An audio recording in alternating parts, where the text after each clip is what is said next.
In the fight against global warming and the reduction of our carbon footprints, the manner of our energy utilization in homes presents a major challenge, because over 28% of greenhouse gas emissions comes from households.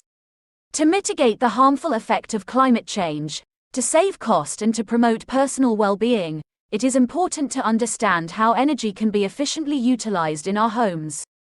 Energy produced in homes informs the bulk of emissions in our households, and this happens by how efficient heat is managed. We may ask, what is heat? Heat is the transfer of energy from a hot object to a colder object. Consider a very hot cup of coffee on the countertop of your kitchen.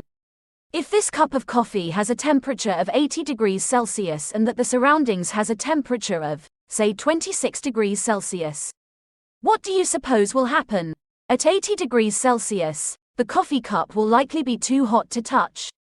But over time, both the coffee cup and the coffee will gradually cool down to a drinkable temperature. And, if you resist the temptation to drink the coffee, it will eventually reach the room temperature of 26 degrees Celsius. So, what do you think has happened over the course of time to cause the coffee to cool down? The coffee and the cup are transferring heat to the colder surroundings through conduction and convection processes. In this sense, heat is simply the transfer of energy from a hot object to a colder object. This transfer of heat from the hot coffee and hot cup to the surrounding is a simple analogy of how energy is produced and lost in our homes. In order to reduce the cost of energy in our homes, it is necessary for us to understand how the domestic energy is measured, how this measurement is costed, and how it adds up to our energy bills. You may be familiar with the unit joule, which is as a measure of energy. When a force of 1 Newton is moved through 1 meter, we say 1 joule of work has been done.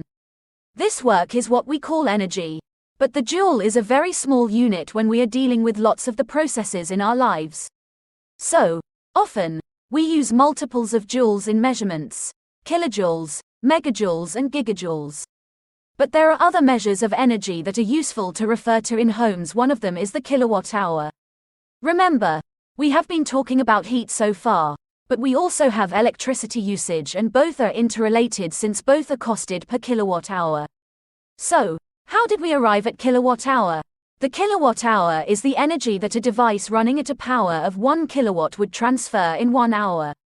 This is a useful unit of energy used in measuring energy at home since the joule is very small.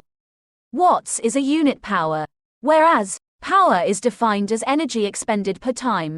So, 1 watt equals 1 joule per second, which means that 1 kilowatt equals 1000 joules per second. In order to derive energy, we simply multiply power by time, and because wattages and seconds are small as a measurement of energy used in homes, we adopt the usage of kilowatt hour, hence how we arrive at the usage of kilowatt hour in home energy calculation. On average, each household uses about 10 kilowatt hour of energy supplied electrically each day in the UK, where commercial electricity is approximately 0.15 pounds per kilowatt hour, and with natural gas at around 0.05 pounds per kilowatt hour. So, based on this, let us assume a 10 kilowatt hour of gas and electricity usage per day. In 1 month, our energy bill for electricity will be, and that of gas will be, £45 and £15 respectively.